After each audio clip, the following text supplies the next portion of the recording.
transformer taps, most of the electricity boards where there is a transformer with taps, they paste a notice, do not operate the tap. They are afraid.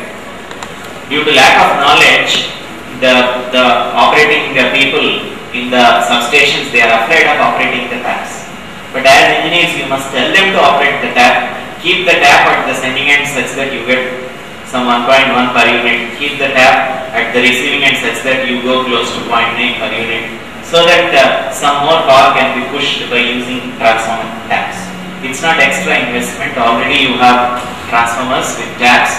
Only thing, you select proper tap so that more power can be transmitted to the receiving. Capacitor banks we have to keep at the receiving end. Synchronous condensers, in older days we had synchronous condensers. So they are still there. Something like your grandfather cannot throw away his radio. He will be still using. Like that in substations, old synchronous condensers are doing a good job. We want to continue with them. So synchronous condenser is an overexcited synchronous machine operating at leading power factor and supplying reactive power. Synchronous condenser will have small axial length, large diameter, making more noise like us, occupying more space like us, requiring more maintenance like us.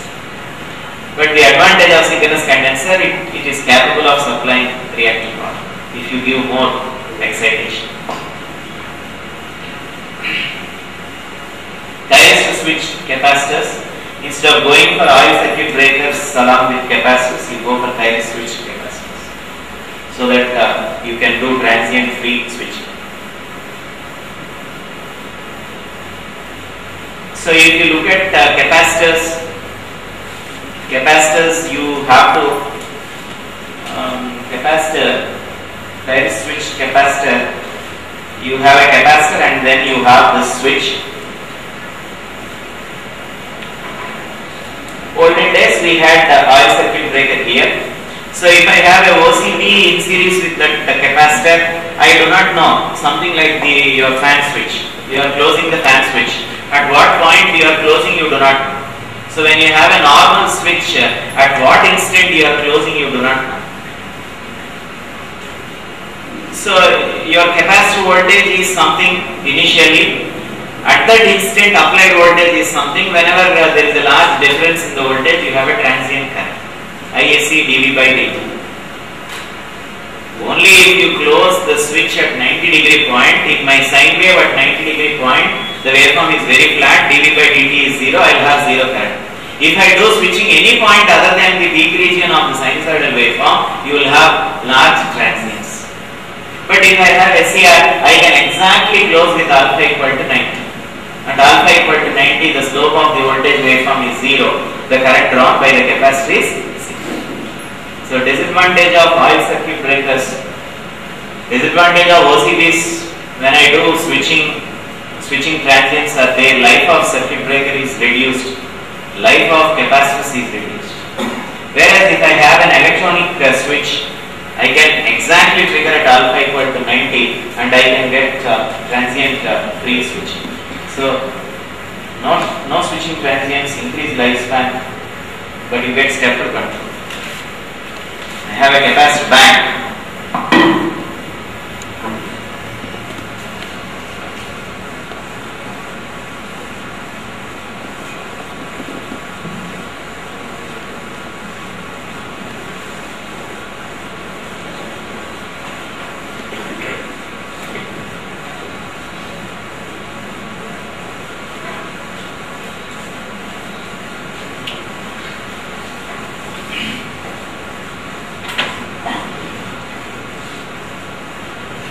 So the condition is that I have to trigger at alpha equal to 90 degrees.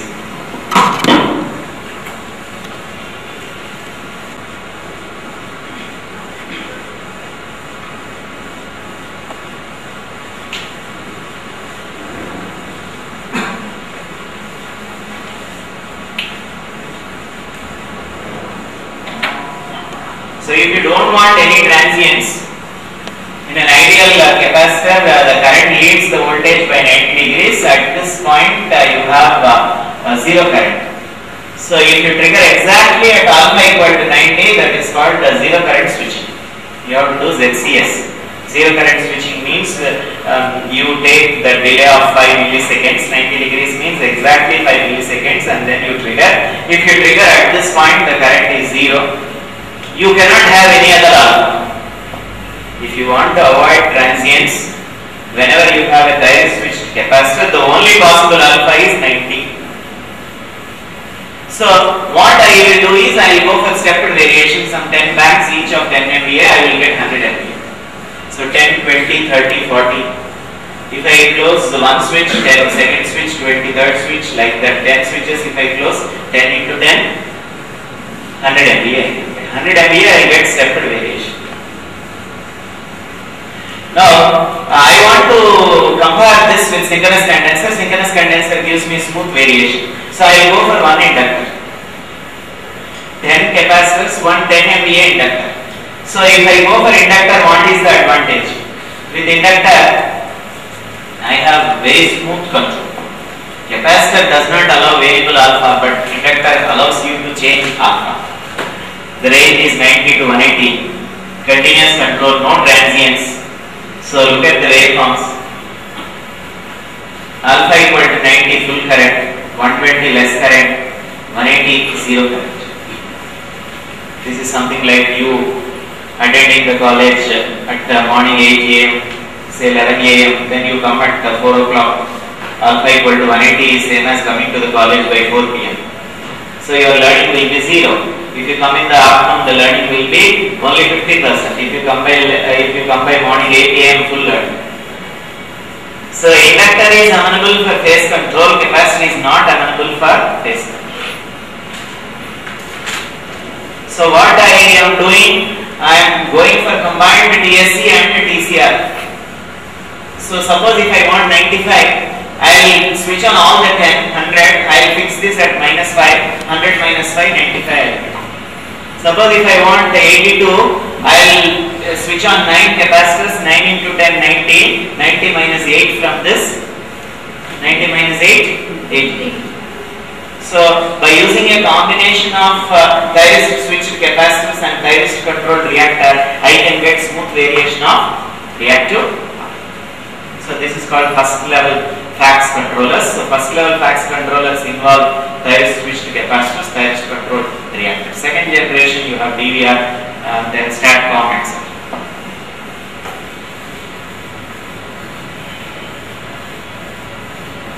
So this is combined TSC and TCR, or you can have a big fixed capacitor and one reactor.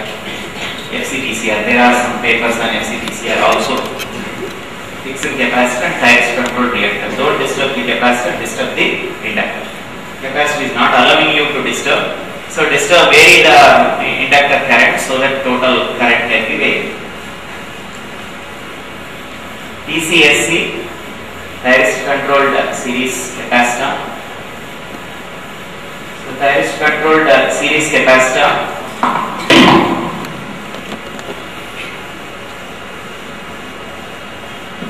This is the transmission line.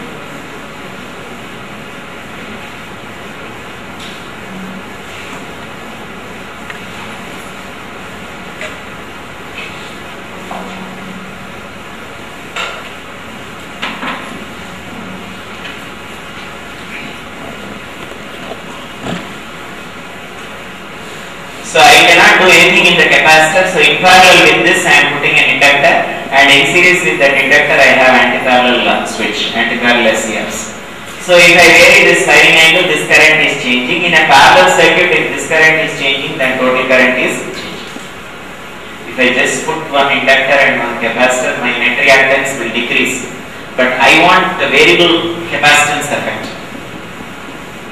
Capacitance is not amenable for phase control. So in parallel with the capacitor I am putting an inductor, variable inductor. The thyristor controlled inductor is variable inductor.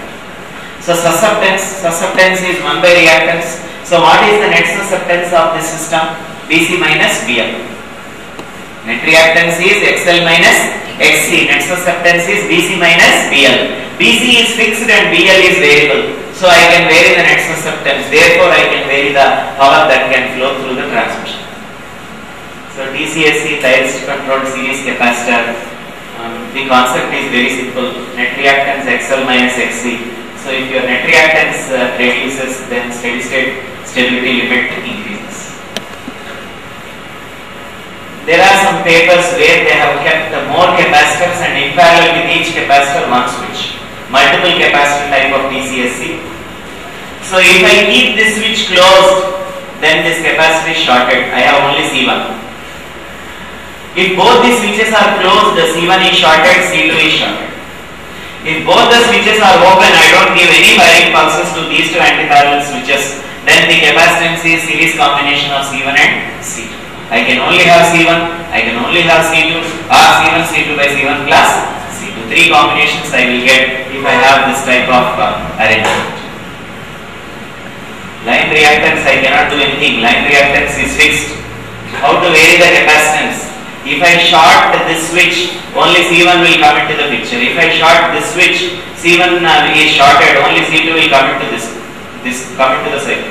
If both the switches are open, then C1 and C2 both are connected in the circuit. So this is net reactance X, X is XL minus XC.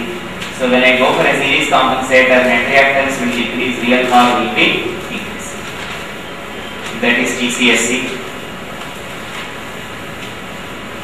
The simulation circuit. Solid state tap changers. Conventional tap changing, you should have some idea. Conventional tap changing, taps are available on the HV side, not on the LV side. Any practical transformer, the taps are available on the HV side, not on the LV side, because in transformer construction, after the core you have LV, then HV. So practically HV is exposed, HV is available. LV is not available. LV is deep inside the windings. Inside, interior, first I have high voltage, then I have LV, then in the middle I have the core. So I cannot go into LV inside the transformer, but only HV outer layer is exposed, so taps are provided on the HV side. Whether it is step down transformer or step up transformer, practically the taps are available only on the HV side of the transformer. So normal taps, you have off-load tap changing, on-load tap changing. On-load tap changing, whenever you change tap from one position to other position, you have sparking. So sparking reduces the life of the oil. Every 6 months that insulating oil has to be changed. And you are creating a disturbance in the circuit, means transients will be there. Temporarily your transformer HV side is opened. The transition from tap 1 to tap 2 takes some 30 seconds. Within the 30 seconds, there is a transient in the circuit.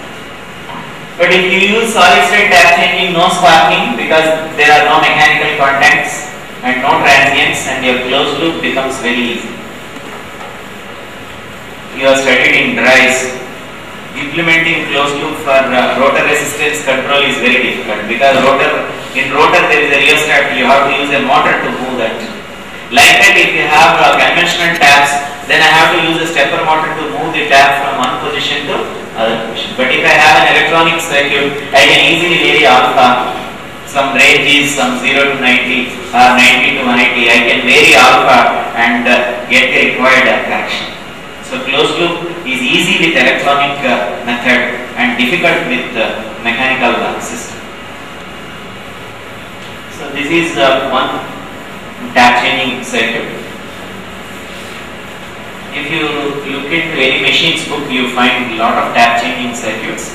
This is tap changing using booster transformer. So I have less receiving end voltage. So what I am doing, I am taking one third winding called tertiary winding, and I am keeping one AC chopper, and this AC chopper converts fixed AC into variable AC. That variable AC I am injecting here. This injected voltage gets added with the receiving end with the sending end voltage. So sending end voltage plus the boosted plus the injected voltage will give you required receiving end voltage. Or whatever voltage I am injecting, if that can compensate the impedance drop, then my receiving end voltage will be equal to the sending end voltage. This switch which is there in parallel with the winding, you know what is the function, because this is coming in series. Very popular interview question. Why secondary of the CT should not be opened? Very popular interview question. Why secondary of the CT should not be opened? This is something like CT. Primary large current is flowing. In a transformer, the secondary MMF opposes the primary MMF. Our secondary flux opposes the primary flux. And net flux is less. That happens in a normal condition. But in a CT,